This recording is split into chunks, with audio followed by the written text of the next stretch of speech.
দেশের অর্থনীতিকে আরও গতিশীল, তরুণদের কর্মসংস্থান সৃষ্টিসহ দেশকে গ্লোবাল ম্যানুফ্যাকচারিং হাবে পরিণত করতে কাজ করছে বর্তমান অন্তর্বর্তী সরকার।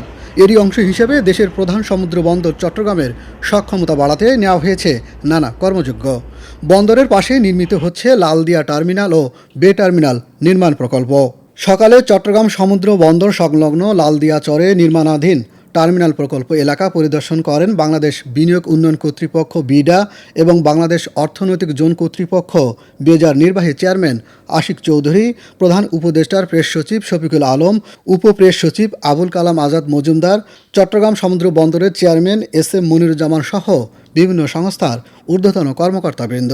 এ সময় বিডার নির্বাহী চেয়ারম্যান দেশের অর্থনীতি সমৃদ্ধি ও কর্মসংস্থান বাড়াতে বন্দরের ভূমিকা তুলে ধরেন। বলেন, বন্দরের সক্ষমতা বাড়াতে বিদেশি দক্ষ সংস্থাকে কাজ দেওয়া হবে। যে বাংলাদেশকে আমরা গ্লোবাল ফ্যাক্টরি বানাতে চাই, প্রাইমারি ফ্যাক্টর কিন্তু হচ্ছে বা সবচেয়ে বড় ইনগ্রেডিয়েন্ট হচ্ছে পোর্ট ক্যাপাসিটি। পোর্ট ক্যাপাসিটি না থাকলে আপনি কিছু করতে পারবেন না। পোর্ট ক্যাপাসিটি আমাদের স্টিল লিমিটেড। তো এই লিমিটেড পোর্ট ক্যাপাসিটিতে আমাদেরকে মোস্ট এফিশিয়েন্ট এবং বেস্ট ওয়েতে পোর্ট ম্যানেজ করতে হবে। তো বেস্ট ওয়েতে পোর্ট ম্যানেজ আপনি কীভাবে করবেন? বেস্ট অর্গানাইজেশন দিয়ে করাবেন। ওয়ার্ল্ডের যারা টপ পোর্ট অপারেটর তাদেরকে আনার আমাদের মূল উদ্দেশ্য হচ্ছে যে আমাদের যেহেতু আমাদের ল্যান্ড লিমিটেড, আমাদের ক্যাপাসিটি লিমিটেড, সেই লিমিটেড ক্যাপাসিটিকে যাতে আমরা বেস্ট ইউটিলাইজ করতে পারি। যেটা জেনুইন ট্রু এফডিআই যেটাকে আমরা বলি, যে একুইটি হিসাবে যে নাম্বারটা ঢোকে, সেই নাম্বারটা কিন্তু প্রতি বছরই আমাদের 400, 500, 600, 700 মিলিয়নের বেশি আসে না। তো এই একটা প্রজেক্টে যদি আমাদের $800 মিলিয়ন এফডিআই আসে এবং এপিএমের মতো একটা ভালো কোম্পানি থাকে, সেটা আমাদের দেশের ইকোনমির জন্য এবং ওভারঅল আমাদের ফাইন্যান্সিয়াল হেলথের জন্য ইজ ভেরি ভেরি ক্রুশাল। পরে পতেঙ্গা কর্ণফুলী টার্মিনাল পেরিয়ে চট্টগ্রামে 450 একর জায়গা নিয়ে প্রস্তাবিত ফ্রি ট্রেড জোন এরিয়া পরিদর্শন করেন বিডা চেয়ারম্যান। বলেন, এটি বাস্তবায়িত হলে দেশের অর্থনীতিতে গেম চেঞ্জার হবে। ট্রেডের the ultimate set up is free zone, যেখানে আপনি অলমোস্ট মনে করতে পারেন যেটা একটা ওভারসিজ টেরিটরি আমাদের জন্য, যে এখানে এসে কেউ প্রোডাকশন করবে, করে আবার দেশের বাইরে নিয়ে চলে যাবে। তো এটার মাধ্যমে যেটা হবে সেটা হচ্ছে যে তারা যাবতীয় বাংলাদেশের রেড টেপের বাইরে থাকবে, আবার অ্যাট দ্য সেম টাইম বাংলাদেশের লেবার ফোর্সকে ইউজও করতে পারবে। সো দুইটা মিলিয়ে আমাদের জন্য উইন উইন, ওনাদের জন্য win win situation.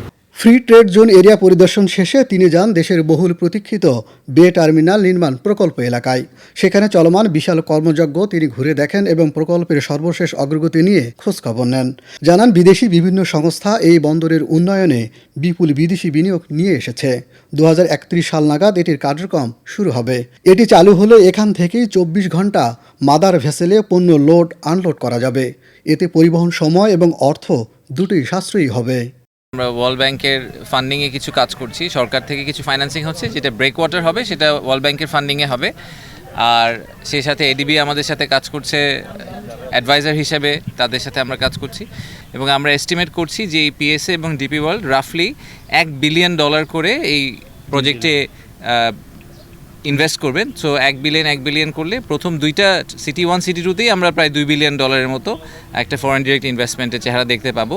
We have to keep our I on the big price. Long টার্মে বিগ প্রাইস হচ্ছে যে আমাদেরকে একটা গ্লোবাল ফ্যাক্টরি হতে হবে। সেটা হওয়ার জন্য এই সবগুলা পোর্টকে একসাথে আসলে অ্যাক্টিভেট করা দরকার হবে, তা না হলে আমরা we will not be able to meet the demands. 13 metre জাহাজ আসলে পরে এখন যেই জাহাজগুলো আসে তার প্রায় 3-4 গুণ একটা জাহাজই নিতে পারবে। তো এতে আমাদের পরিবহন কস্ট কমে যাবে এবং একই সাথে আমাদের এফিসিয়েন্সি বেড়ে যাবে। আমরা দ্রুত এখান থেকে ডাইরেক্ট ফিডার পোর্ট হিসাবে অপারেট করতে পারবো এবং রিজিওনাল যে কানেক্টিভিটি সেটাও আমরা এখানে করতে পারবো। এখন যেটা সিঙ্গাপুর হয়ে যায় তখন হয়তো আমরা এখান থেকে ডাইরেক্ট শিপিং করতে পারবো এখানে আশেপাশের দেশগুলোতে, ইভেন ইউরোপ আমেরিকাতে।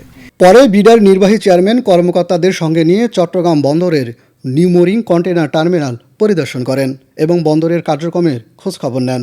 পরে তিনি গণমাধ্যমকে বন্দরের আধুনিকায়নে উন্নত প্রযুক্তি ব্যবহারের গুরুত্ব তুলে ধরেন। বলেন, অর্থনীতির মধ্যমণি চট্টগ্রামই হবে দেশের কমার্শিয়াল হাব। আমাদের এখানে জব ক্রিয়েশন যেটা আমাদের অ্যাবসলিউটলি মূল মন্ত্র, মানে টোটাল কত টাকা এফডিআই আসলো চিন্তা করার কোনো দরকার নেই। I think it's a secondary issue. Primary issue হচ্ছে যে আমরা কত নতুন জব ক্রিয়েট করতে পারলাম আমাদের দেশের মানুষের জন্য, স্পেশালি চিটাগংয়ের জন্য। সো আমাদের আশা হচ্ছে যে as we move very fast, কারণ এটা আসলে ইকোনমিক ডেভেলপমেন্ট সব গভর্নমেন্টেরই প্রাইমারি এজেন্ডা হওয়া উচিত বাংলাদেশে। তো এই ইকোনমিক ডেভেলপমেন্টের জন্য এই টার্মিনালগুলোকে আমরা যত বেটার, যত এফিশিয়েন্ট, যত ওয়ার্ল্ড ক্লাস করতে পারবো, তত আমাদের ওভারঅল ব্যবসা পরিস্থিতির জন্য অনেক বড় একটা কন্ট্রিবিউশন তারা করতে পারবে। এ সময় তিনি বলেন, প্রত্যেক সরকারের উচিত অর্থনীতির উন্নয়নকে অগ্রাধিকার দিয়ে কর্মসংস্থান সৃষ্টি করা। দেশের অর্থনীতির লাইফলাইন এই চট্টগ্রাম বন্দর। এই বন্দরের আধুনিকায়ন এবং সক্ষমতা বাড়াতে বিদেশি অপারেটর নিয়োগ সহ নানামুখী পরিকল্পনা নিচ্ছে বর্তমান সরকার। এর পাশাপাশি এই বন্দরের পাশেই লালদিয়া চরে নির্মিত হচ্ছে লালদিয়া টার্মিনাল এবং সমুদ্র ঘিরেই নির্মিত হচ্ছে আরেকটি বে টার্মিনাল। এগুলো বাস্তবায়নের ফলে দেশের অর্থনীতি তৈরি হবে এক অভূতপূর্ব পরিবর্তন। পাশাপাশি সৃষ্টি হবে হাজার হাজার তরুণের কর্মসংস্থান। Amjad Hossain, BTV news, Chittagong.